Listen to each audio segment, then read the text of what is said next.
with more analysis, joining us live now is Joe Masters, Chief Economist at Barrenjoey. Joe, appreciate your time. Thank you. We heard from the Treasurer, Jim Chalmers, at that news conference just a short time ago. He said it's likely the peak for inflation has been reached. How confident are you in that assessment? Do you think inflation has now got there to the peak? That's what we have in our numbers, and indeed that's what we're seeing in other advanced economies around the world. And that is important because there is a global commonality to this inflation challenge. Now, we won't know that, of course, until we get the March quarter data, which we won't see until late April. But we do think this is the peak.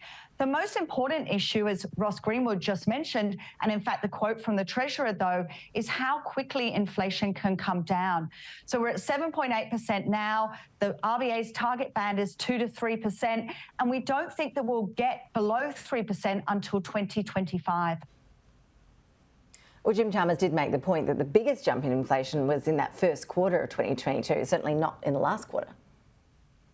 That's right. We are seeing some slowing in the momentum in inflation, and that is encouraging.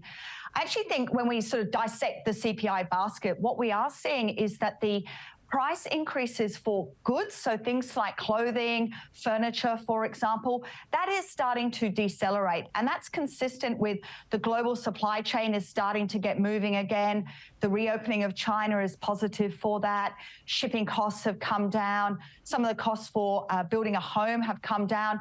So we are starting to see those pressures ease from a very high level. What is concerning, though, is that inflation for services, things like holiday travel, for example, are continuing to accelerate. And that's partly because demand is there. Australian households that have been locked down are keen to get out and about. But it's also because wages and rents are the number one cost to those businesses. And we are still seeing increases in cost pressure from wages and from rents. Energy prices were also there in the mix. What is your expectation as to how long that will take for the government's interventions to try and moderate those prices?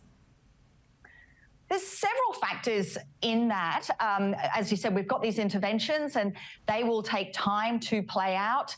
There's a variety of different initiatives from the government with a variety of different timelines. The real uncertainty, though, is around wholesale costs, and to some extent we're beholden to what we see globally.